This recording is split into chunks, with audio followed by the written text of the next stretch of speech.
Hello friends, कैसे हैं आप सब? बढ़िया। आज हम स्टार्ट करने जा रहे हैं क्लास 12th फिजिक्स का यूनिट 1, जिसका नाम है इलेक्ट्रोस्टैटिक्स। और इसमें कुछ टॉपिक्स को आज हम कवर करेंगे। इसके आगे के टॉपिक्स हम नेक्स्ट वीडियो में देखेंगे। तो चलिए फ्रेंड्स, स्टार्ट करते हैं। इलेक्ट्रोस्टैटिक्स, ये इलेक्ट्रोस्टैटिक्स जो है वो फिजिक्स की एक ऐसी ब्रांच है जिसके तहत हम ऐसे चार्जेस के बारे में स्टडी करते हैं जो रेस्ट पे हो, जो स्टेशनरी चार्जेस हैं, यानी जो फिक्स्ड हैं, जो मूव नहीं कर रहे हैं। ऐसे चार्जेस के द्वारा प्रोड्यूस किया गया फील्ड, उस फील्ड की फिर इंटेंसिटी, ऐसे फील्ड का पोटेंशियल कितना है, कैपेसिटी कितनी है, इन सभी टॉपिक्स के बारे में स्टडी करने का जो ब्रांच है, इसी ब्रांच का नाम है इलेक्ट्रोस्टैटिक्स। फिर इसमें अगला टर्म आता है फ्रिक्शनल इलेक्ट्रिसिटी, या जिसको हम स्टैटिक इलेक्ट्रिसिटी भी कहते हैं। आपने देखा होगा कि जब हम सूखे बालों पर कंघी करते हैं या कंघी से रगड़ते हैं तो उसके बाद उस कंघी में छोटे छोटे टुकड़ों को, कागज के छोटे छोटे टुकड़ों को अपनी ओर अट्रैक्ट करने की प्रॉपर्टी आ जाती है। यही प्रॉपर्टी ग्लास के रॉड में भी होती है। जब किसी ग्लास रॉड को आप रेशम के कपड़े से यानी सिल्क क्लॉथ से जब आप उसको रगड़ते हैं तो उस ग्लास के रॉड में भी कागज के छोटे छोटे टुकड़ों को अपनी ओर अट्रैक्ट करने की प्रॉपर्टी आ जाती है। इसी प्रॉपर्टी का नाम है फ्रिक्शनल इलेक्ट्रिसिटी। यानी फ्रिक्शनल इलेक्ट्रिसिटी किसी ऑब्जेक्ट की वह प्रॉपर्टी होती है जिसके कारण उस ऑब्जेक्ट में दूसरे लाइट ऑब्जेक्ट्स को, छोटे छोटे टुकड़ों को, छोटी छोटी चीज़ों को अपनी ओर अट्रैक्ट करने की प्रॉपर्टी आ जाती है। तो उस ऑब्जेक्ट की इस प्रॉपर्टी को हम कहते हैं फ्रिक्शनल इलेक्ट्रिसिटी, यानी कि स्टैटिक इलेक्ट्रिसिटी। देखिए, इसके बहुत सारे एग्जाम्पल्स हमारे डेली लाइफ में हमें देखने को मिलते हैं। आप देखे होंगे कि जब मान लीजिए आप कार से कहीं जा रहे हैं, ठीक है, अब कार से कहीं जा रहे हैं, तेज बारिश का मौसम है और आकाश से बिजली गिरने की काफ़ी ज़्यादा चांसेस है। तो अक्सर ये बेस्ट ऑप्शन होता है कि आप कार को चारों तरफ से उसके सारे खिड़की दरवाजे पूरे बंद कर दें और अंदर बैठे रहें। इससे आप सुरक्षित रहेंगे, क्योंकि अगर बिजली गिरी भी तो वो कार के बाहरी सरफेस पे गिरेगी, आउटर सरफेस पे गिरेगी, और वो कंडक्टर होने के नाते वो पूरा का पूरा चार्ज जो है वो अर्थिंग हो जाएगा, यानी कि अर्थ में चला जाएगा, और इससे आपको कुछ भी खतरा नहीं होगा। ये भी एक एग्जाम्पल था फ्रिक्शनल इलेक्ट्रिसिटी का। और एक दूसरा एग्जाम्पल मैं आपको देता हूँ। कुछ ऐसी गाड़ियाँ होती हैं जो कुछ ऐसे सब्सटेंस ले जाती है जो जिनसे खतरा रहता है आग लगने का, जैसे पेट्रोल, डीजल वगैरह। ऐसी कुछ गाड़ियाँ जो होती हैं, तो उनमें आप देखे होंगे कि गाड़ी के पिछले हिस्से में आयरन की यानी लोहे की कुछ जंजीरें रहती हैं, और जो अर्थ को टच करती हुई चलती हैं, यानी जो अर्थ को छूती रहती हैं। तो उसका कारण क्या है? उसका कारण ये है कि जब ऐसी गाड़ियाँ जो अपने अंदर कुछ ऐसे सामान ले जा रही हैं जिनसे आग लगने का खतरा है, तो ऐसी गाड़ियों में होता क्या है कि जब वो रोड पर चलती है तो गाड़ियों के टायर और सड़क के बीच जब फ्रिक्शन होता है, तो उस फ्रिक्शन के कारण भी इलेक्ट्रिसिटी प्रोड्यूस होती है, और उस इलेक्ट्रिसिटी से उस गाड़ी पर चार्ज जब बन, मतलब चार्ज हो जाती है पूरी बॉडी, गाड़ी की बॉडी जो है वो पूरी तरीके से चार्ज हो जाती है। उस चार्ज के कारण भी आग लगने का खतरा रहता है।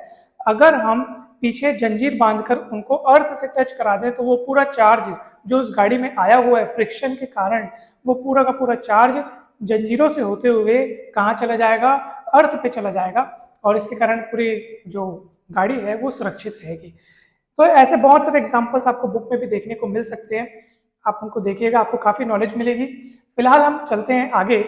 तो फ्रिक्शनल इलेक्ट्रिसिटी हो गया, हमने देखा कि कौन सी प्रॉपर्टी होती है, किसी ऑब्जेक्ट की प्रॉपर्टी जिसके कारण उस ऑब्जेक्ट में दूसरे छोटे छोटे ऑब्जेक्ट को, लाइट ऑब्जेक्ट्स को अपनी ओर अट्रैक्ट करने की प्रॉपर्टी आ जाती है। जब उसमें प्रॉपर्टी आ जाती है तो हम कहते हैं कि वो बॉडी इलेक्ट्रीफाइड हो गई है, यानी कि अब इलेक्ट्रिक फॉर्म में वो दूसरे छोटे छोटे ऑब्जेक्ट्स को अपनी ओर अट्रैक्ट कर पा रही है, इसलिए हम कह रहे हैं कि वो इलेक्ट्रीफाइड हो गई है। तो ये प्रॉपर्टी जो है वो कहलाती है फ्रिक्शनल इलेक्ट्रिसिटी। और उसके बाद नेक्स्ट टॉपिक है हमारा इलेक्ट्रिक चार्ज। तो चलिए इलेक्ट्रिक चार्ज क्या होता है ये देखते हैं। इलेक्ट्रिक चार्ज किसी भी ऑब्जेक्ट के जो बारीक से बारीक पार्टिकल्स होते हैं, एलिमेंट्री पार्टिकल्स जिन्हें हम कहते हैं, जैसे इलेक्ट्रॉन, प्रोटॉन, क्योंकि ये किसी एटम के भीतर होते हैं और हर ऑब्जेक्ट एटम से ही बना होता है और एटम के अंदर इलेक्ट्रॉन, प्रोटॉन, न्यूट्रॉन होते हैं, जिसमें आप देखेंगे कि न्यूक्लियस के भीतर होते हैं प्रोटॉन और न्यूट्रॉन और चारों ओर जो है इलेक्ट्रॉन जो है वो डिफरेंट डिफरेंट शेल्स में चक्कर लगाते रहते हैं। तो ये एलिमेंट्री पार्टिकल्स हो गए, इनके पास एक इंट्रिंसिक प्रॉपर्टी होती है, या आप कह सकते हैं कि एक इनकी फंडामेंटल प्रॉपर्टी होती है जिसके कारण ही कोई ऑब्जेक्ट दूसरे ऑब्जेक्ट को अट्रैक्ट या रिपल कर पाता है। उनके पीछे जो जिम्मेदार पार्टिकल्स हैं वो यही लोग हैं, यानी इन्हीं के कारण अट्रैक्शन या रिपल्शन होता है। तो इन पार्टिकल्स की ये जो इंट्रिंसिक प्रॉपर्टी है जिसके कारण ये अट्रैक्ट या रिपल करते हैं, इसी इंट्रिंसिक प्रॉपर्टी के कारण ही इनको चार्ज नाम दिया गया, यानी चार्ज जो है वो इसी के कारण आता है। अब इस पे मैं आपको एक एक्सपेरिमेंट बताता हूँ, फिर उस एक्सपेरिमेंट के बाद हम काइंड्स ऑफ चार्जेस देखेंगे कि चार्ज को कितने भागों में बांटा गया, कितने पार्ट्स में उनको डिवाइड किया गया और उनका नाम कैसे पड़ा। तो चलिए हम देखते हैं। तो चलिए सबसे पहले हम एक एक्सपेरिमेंट देखते हैं जिसमें हम एक ग्लास रॉड लेते हैं, उस ग्लास रॉड को सिल्क के क्लॉथ से हम रब करके यानी रगड़ करके अब यहाँ पे उसको हम लटकाए हैं। ठीक है, ये देखिए ये ग्लास की रॉड है और ये जो थ्रेड है, एक धागा है, वो भी सिल्क का ही है। ये ग्लास की रॉड है जिसको हम सिल्क क्लॉथ से रगड़ करके यहाँ पे लटकाया है। ठीक है, अब मैं एक काम करता हूँ, मैं एक दूसरी ग्लास की रॉड लेता हूँ, उसको भी सिल्क क्लॉथ से ही रगड़ कर जब मैं इस ग्लास की रॉड के पास जब ले जाता हूँ तो हम ये पाते हैं कि ये रॉड उस रॉड से रिपल हो जा रही है, यानी कि दूर चली जा रही है। ठीक है, ये ग्लास रॉड थी, उसको हम सिल्क क्लॉथ से रगड़ करके यहाँ पे लटकाए थे। एक दूसरी ग्लास की रॉड लिए, उसको भी सिल्क क्लॉथ से रगड़ कर जब इसके करीब लाए तो दोनों में आपस में रिपल्शन हुआ, यानी ये दूर चली जा रही थी जब उसको मैं दूसरी वाली रॉड को जब इसके पास ले आ रहा था तब। ये एक्सपेरिमेंट नंबर 1 हुआ। चलिए एक्सपेरिमेंट नंबर 2 देखते हैं। इसमें आपको एक दूसरी रॉड लेनी है, एबोनाइट की रॉड लेनी है। उस एबोनाइट की रॉड को आपको वुलन क्लॉथ से रगड़ना है, यानी कि आप ये मान के चलिए कि आप उसको किसी मोटे कपड़े से, ऊनी कपड़े से आप उसको रगड़ रहे हैं और आपने उसको यहाँ पे लटका दिया।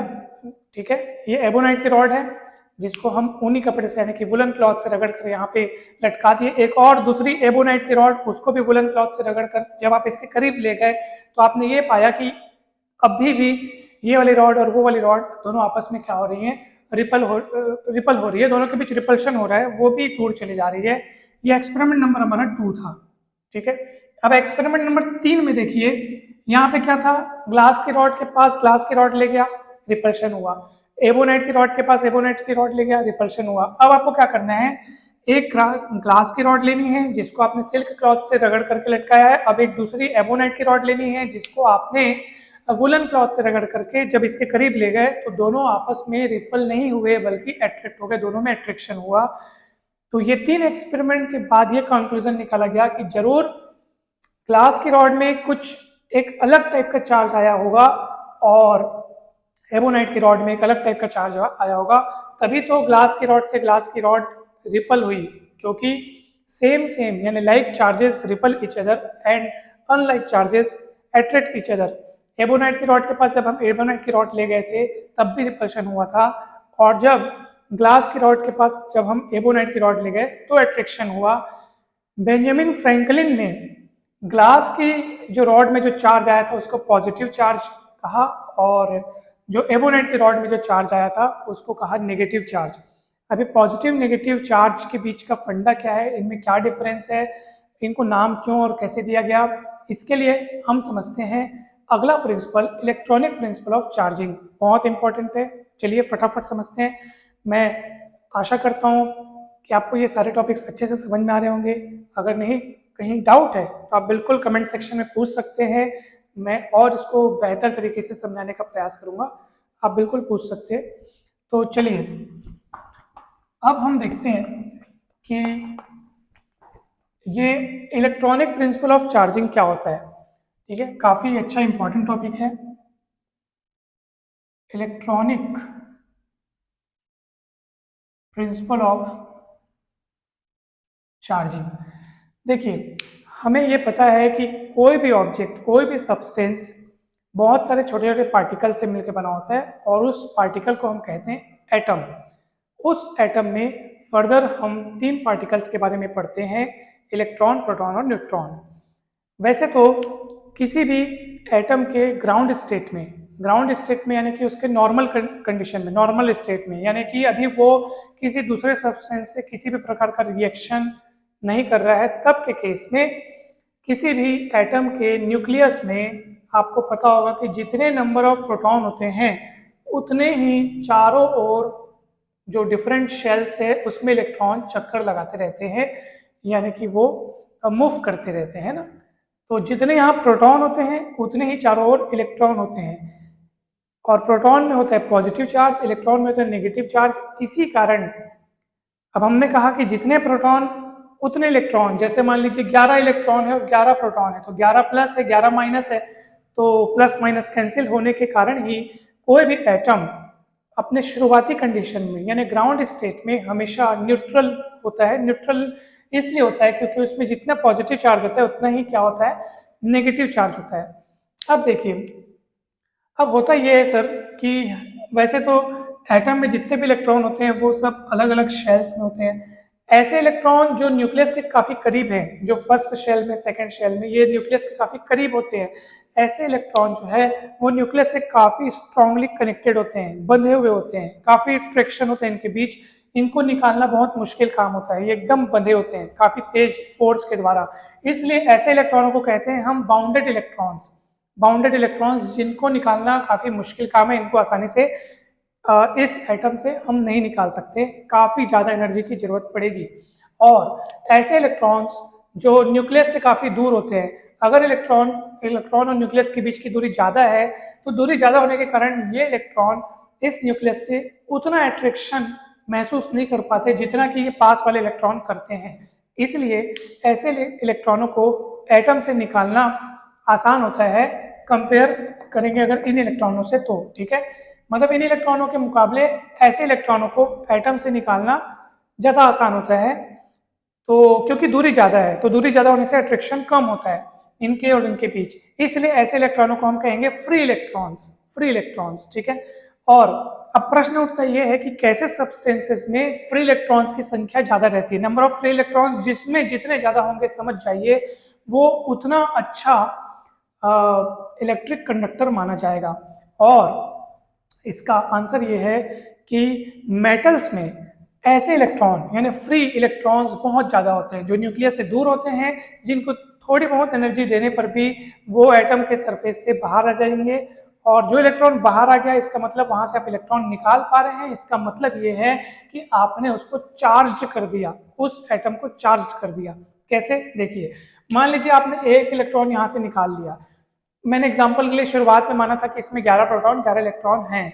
अब आपने एक इलेक्ट्रॉन निकाल दिया, अब इलेक्ट्रॉन कितने बच गए, 10, लेकिन प्रोटॉन तो 11 ही है ना। आप देखो, अब ये थोड़ा सा डगमगा गया, प्रोटॉन 11 यानी पॉजिटिव चार्ज पार्टिकल्स की संख्या 11 हो गई, लेकिन नेगेटिव चार्ज पार्टिकल्स की संख्या 10 है। ये 10 है, वो 11 है, पलड़ा बराबर नहीं है। पॉजिटिव चार्ज पार्टिकल एक ज़्यादा है किससे, नेगेटिव चार्ज पार्टिकल से। इसलिए अब हम कहेंगे कि अब ये एटम कैसा हो गया, पॉजिटिवली चार्ज हो गया। पॉजिटिवली चार्ज कब हो रहा है, जब उसमें से इलेक्ट्रॉन निकल रहा है। इस बात को आपको ध्यान रखना है। अगर इसमें से 2 इलेक्ट्रॉन निकलते तो आप समझ जाइए कि अब ये 9 इलेक्ट्रॉन हो जाते, लेकिन प्रोटॉन तो अब भी 11 हैं। इसलिए पॉजिटिव चार्ज की संख्या नेगेटिव से 2 ज़्यादा रहती, इसलिए उसमें +2 चार्ज आ जाता उस एटम में 2 इलेक्ट्रॉन निकलने के बाद। तो इसलिए आप ये मान के चलिए, इतना जानिए कि जब किसी ऑब्जेक्ट से, जब किसी एटम से इलेक्ट्रॉन निकलते हैं तो उस पर पॉजिटिव चार्ज आता है। जितने इलेक्ट्रॉन निकलेंगे उतना पॉजिटिव चार्ज आएगा।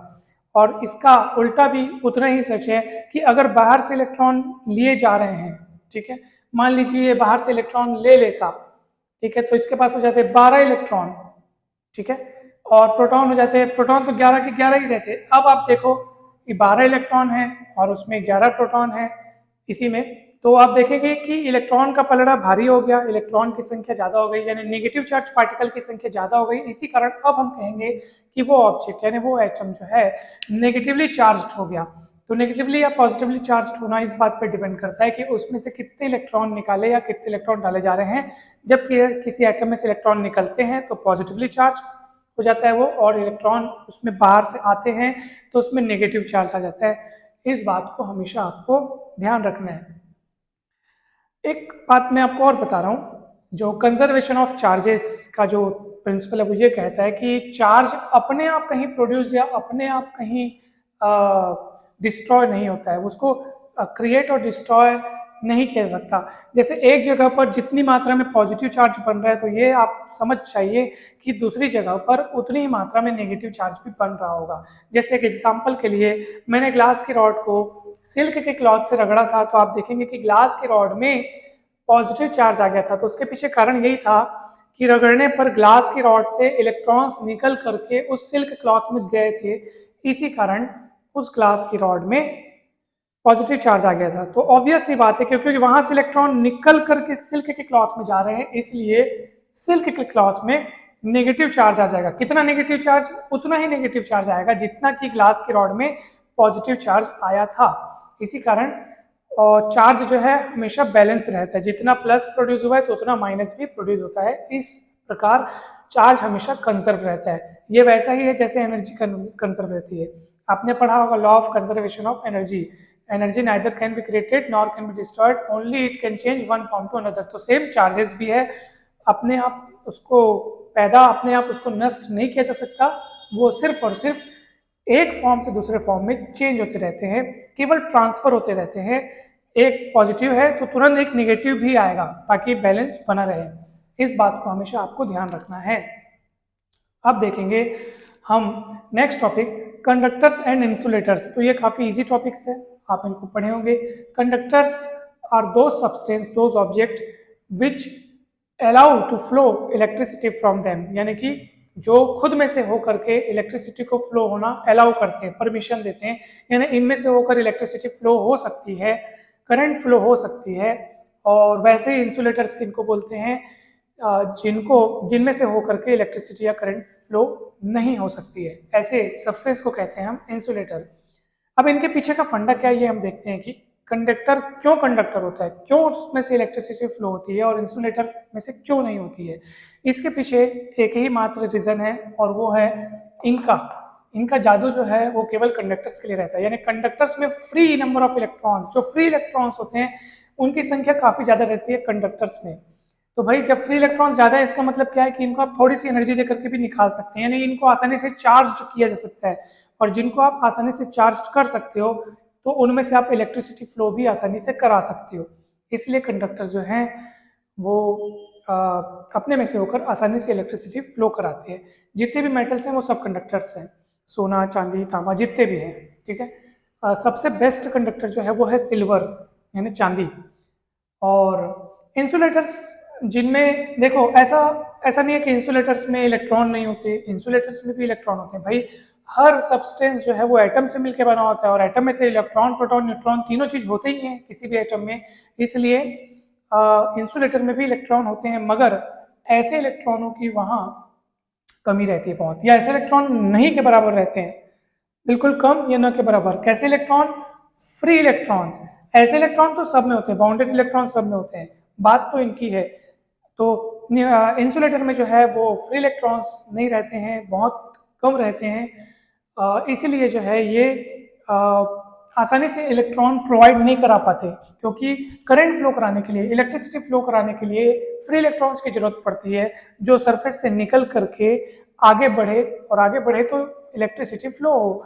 तो ऐसे इलेक्ट्रॉन इंसुलेटर लोग दे नहीं पाते, इसलिए इसी कारण ये खुद में से इलेक्ट्रिसिटी फ्लो नहीं करते हैं। जैसे एक एग्जांपल के लिए मोम, लकड़ी, ये सब इसके एग्जांपल्स हैं। आप आसानी से इसको और अच्छे से देख सकते हैं, मैंने तो आपको केवल ब्रीफ में बताया है। तो ये कुछ टॉपिक्स थे जिनको आज हमने देखा। ये आप इंट्रोडक्शन के तौर पे मान सकते हैं कि आज इस चैप्टर का समझ लीजिए आप इंट्रोडक्शन था। नेक्स्ट वीडियो में हम इसके काफ़ी सारे और अच्छे अच्छे टॉपिक्स, जो इम्पोर्टेंट टॉपिक्स हैं, हम उनको देखेंगे। चार्जिंग बाय इंडक्शन देखेंगे, उसके बाद क्वांटिनाइजेशन ऑफ चार्जेस देखेंगे, कूलॉम्स लॉ देखेंगे। तो इन सभी टॉपिक्स के बारे में हम पढ़ेंगे। ये वीडियो कैसा लगा आप ज़रूर मुझे बताएं। इसमें कौन कौन से सुधार करने चाहिए, कुछ मिस्टेक हो सकते हैं उसको मुझे बताएं। और वीडियो अगर अच्छा लगा होगा तो भी बताएं, तो अपना फीडबैक ज़रूर दें। और वीडियो अच्छा लगा हो तो लाइक करें और चैनल को सब्सक्राइब जरूर करें दोस्तों। Thank you so much.